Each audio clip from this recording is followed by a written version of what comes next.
Welcome back to the Charles in Charge Cowboys Sports Report. Sunday, January 29th, about 7:12 Central Time, my time.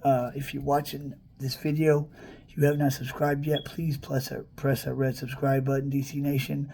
My channel is still new and growing. My first goal is to get to 1,000 subscribers, 4,000 watch hours. Therefore, I can start doing live shows. Live shows is where it's at. My live shows will be live, if you know what I mean. I know we all enjoy watching Law Nation show and calling in on this call-in line. When I reach that goal, I'll have a call-in line. Maybe once a month, have a Zoom-in line. So y'all can call in, agree with me, disagree with me, or we could just chop it up about the passion that drives us crazy and that we love at the same time. The star, that blue and silver blood that we all bleed. Collectively, Cowboy Nation, but I cannot get there without y'all's support and help. Please help me to get there. I'd like to get there by at least the start of this next season. So we see Philadelphia make easy work of San Francisco as Brock Purdy gets hurt in the first half, comes back in the second half, just isn't the same. Their fourth string quarterback, Josh Johnson, made a pivotal mistake to pretty much swing the game in the Phillies' favor. I believe the best two teams in the NFC were us and the Eagles. Us and the Eagles would have made a much more better NFC Championship match than the game that was on today. Now, on the Eagles beating San Fran and advancing to their second Super Bowl in 2017, 18, 19, 20, 21, 22, and second Super Bowl in 6 years. Cowboys, well, they say mutually part ways with Kellen Moore, offensive coordinator. I agree with that because Kellen Moore and Dak Prescott were more like peers instead of coordinator, coach. Hell, they were teammates at one point. And Dak was a better quarterback of the two, so therefore he got the job. We need to bring in an offensive coordinator with some new blood. One guy I wouldn't mind kicking the tires on, Mike Munchak, the best offensive line coach in the league, is now a free agent. Looking for an offensive coordinator job. Bring him in, see what he's about. Maybe he's got this good smash mouth offensive mentality, and that's the way our offense needs to be going into this next season. Now, Jerry Jones has sat there and watched the last three Super Bowl winners. I'm not saying Philly's going to win, but they made it. The last three NFC teams to represent the NFC in the Super Bowl. Tampa went all out in 2020. The Rams went all out in 2021. And Philly went all out this offseason. I didn't think they'd get as far as they got because I didn't think Hurts was at that level yet. But with all that talent, I guess, it elevates you, especially having an offensive line that good.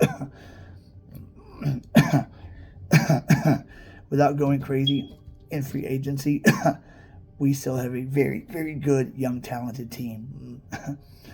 Now, this offseason, as Stephen Jones said that he didn't believe in the Rams' theory of selling the farm, going all out to win a Super Bowl, that he believed in his theory, draft and develop.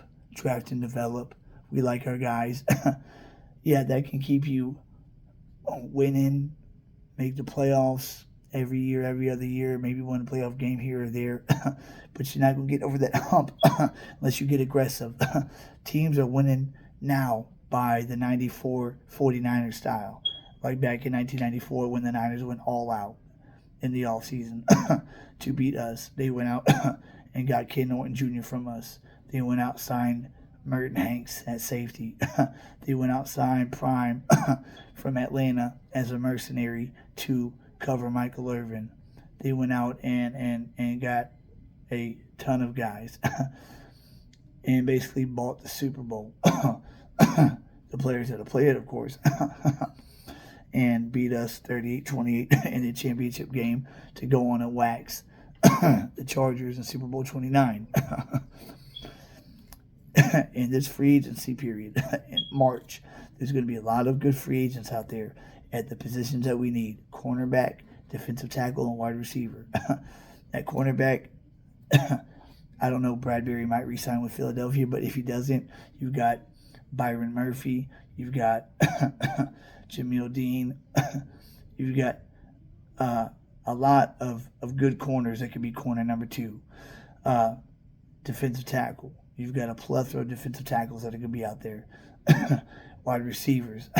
DeAndre Hopkins is rumored to be connected to us. I don't care. If this offseason the Cowboys play it close to the vest and don't spend any money, because if we want to, we can create $50 million in cap room if we want to. You can manipulate the salary cap. It's not hard. And as good as we are, if we bring on a few, like 3, 4, 5 big name players, that'll make us a super team, just like the last 3 teams have done. The Eagles brought on Hassan Reddick, just on the defensive side of the ball. They brought on Hassan Reddick, James Bradbury, Chauncey Gardner-Johnson, and added Robert Quinn. And then midseason added Ndamukongsu and Linval Joseph. 6 guys, 3 of which were huge. Hassan Reddick, 16.5 sacks. James Bradbury was perfect complement to Darius Slay, and Chauncey Gardner-Johnson was getting interceptions like Trayvon Diggs was last year. And on offense, they traded the first-round pick for A.J. Brown, which was a super home run pick, and invested in that offensive line. Now, that's all we got to do is spend money in March. Get a big receiver to complement Lamb. Gallup should be back to his old self. Sign a big-time receiver. If not D-Hop, somebody that's good and with speed. Defensive tackle. I don't know if Philadelphia will be able to re-sign Fletcher Cox because they got to re-sign Hargrave. Hargrave's a lot younger, and he's going to need a massive deal. And they got Jordan Davis. If Fletcher Cox is a free agent, scoop him up.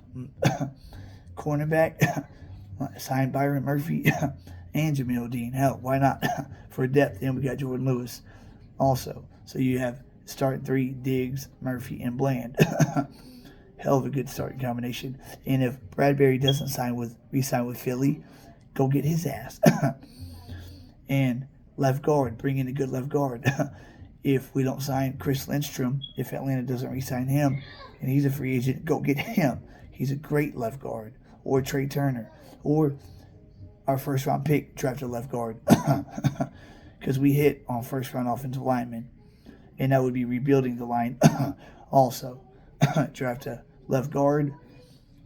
And if he hits, then we got Tyler Smith, the left guard that we drafted, and Terrence Steele as the 3 young pillars of the offensive line, and Tyler Biadasz because he's young too, and hopefully he can continue to get a little bit better each year.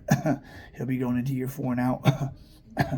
And if we can reach a deal with Tony Pollard, then we don't have to tag him. If we can reach a 3-year deal with him, then tag Donovan Wilson because he's going to demand a lot on the market. We need him for 1 more year at least. We need a heavy hitter because Dan Quinn with the Legion of Boom had Cam Chancellor as that strong safety guy that can lay the wood. Malik Hooker is a free safety. J-Ron Curse is a hybrid. Donovan Wilson is our only really true strong safety. And a guy that can lay the leather on somebody. Tag him and sign Pollard to a 3-year deal. Release Elliott. Get that $10.9 million in cap space and re-sign him to a cheap 1-year prove-it deal. You know what I mean? Since everybody's saying he's washed and his numbers have declined. Now, I don't think Elliott is washed. Now, there's no way that he can come back on his $14 million salary, which will be even more this next season. But his first 13 games of the year, first 15 weeks of the season, he missed 2 games, played 13 of them. In those first 13 games, he averaged 4.2 yards a carry, had 11 touchdowns. It's not bad production. And if we would have had him against the Packers, we probably would have won that game. Because in the fourth quarter, Pollard was pretty much done, and Zeke could have salted away that game. because we were running the ball pretty effectively early on. We need Zeke and Pollard back again this season because they're a good 1-2 punch. Malik Davis, whenever he got opportunities, he looked good. I do not know why we didn't give him any carries against San Fran. But this offseason, if we're not aggressive, then I don't understand what the hell Jerry's talking about when he says we wouldn't believe the size of check that he would write to win one more Super Bowl. He's in his 80s, doesn't have much longer to live before he dies. He wants to win one more. If that's the case, then let Steven and Will McClay do the draft and Jerry revert back to 90s Jerry. That's who we need. 90s Jerry, the aggressive Jerry, the Jerry Jones that took chances, the Jerry Jones at 95 knew that if he signed Prime, that was basically guaranteeing a Super Bowl. We've got the team to get there. We had the team this year to get there. But with mediocre quarterback play, you need to have more weapons on offense, a better offensive line that can move the defensive line, and better wide receiver options. And when Pollard went down, in the second quarter, pretty much killed our offense. Now, if we bring in a DeAndre Hopkins or an Odell Beckham Jr., that'd be great. Because if we had Amari Cooper in that San Francisco 49er game last week, just say we had Amari Cooper and we didn't let him go. If we had Cooper in that game, Cooper, Lamb, and Gallup, and T.Y. Hilton, I think Dak might have been able to make a couple of plays there. But we didn't. So we need that third big-time receiver. T.Y. Hilton is good, but he's not prime T.Y. Hilton anymore. D-Hop can get it done. I know Odell's coming off his second tier. I believe he can still get it done. We need to go all out in March. Sign some big names, 3 or 4 of them, at least, in the areas that we need. And then I would like to draft a left guard so our offensive line can be young and rebuilding. Zach Martin's 32. He'll be 33 going into this next year. He has not had an injury play career, so I think he's got a good 4 or 5 years left in him. We drafted a good left guard. And Dash can hold down the center spot. Okay, he'd be the weak link of the line, just like Doug Free was from 2014 through 2016 at right tackle. If y'all remember Doug Free, if we could draft a good left guard in the first round, then our offensive line, our O-line, should be good for the next 4 or 5 years. Very good, because in year 2, Tyler Smith is going to be a freaking monster. Him and Terrence Steele are super physical. And Terrence Steele, we missed him when he got hurt, as we saw the running game diminish.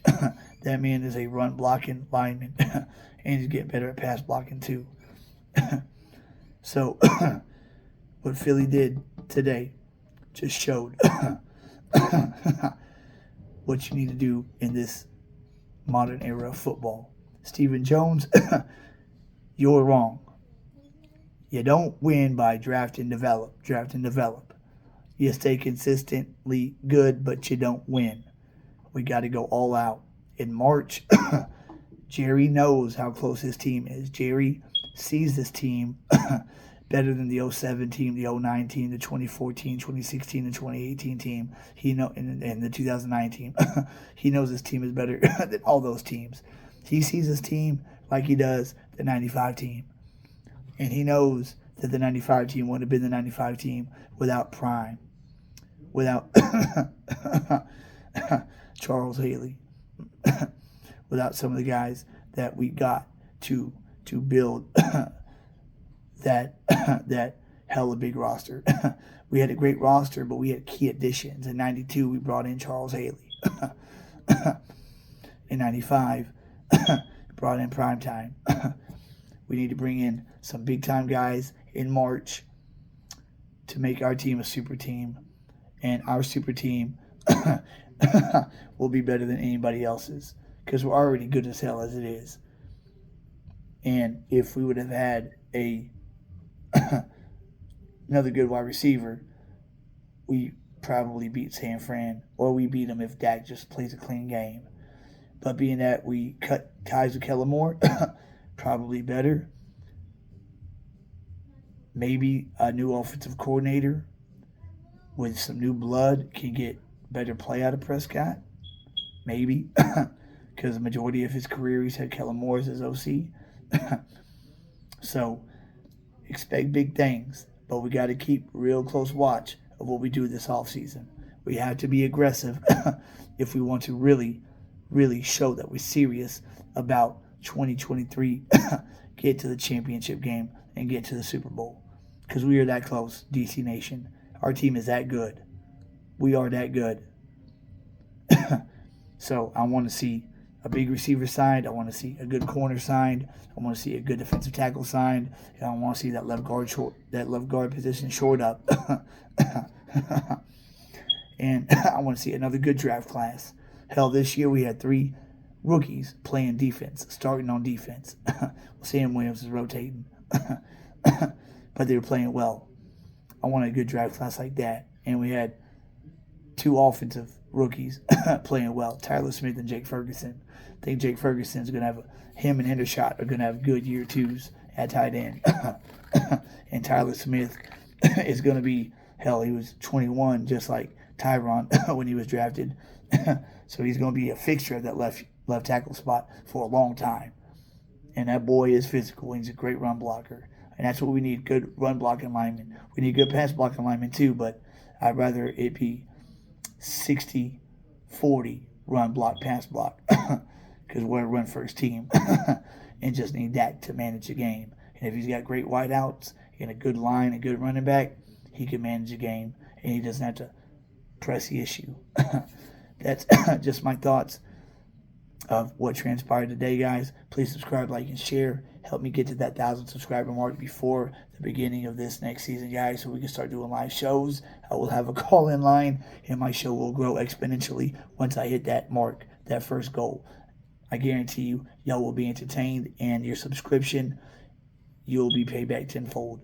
You won't regret it. I guarantee you that. Keep God first and foremost. He comes before everything, even this. Seek Him and His righteousness, and everything else in your life will fall into place. I'm a living testimony of that.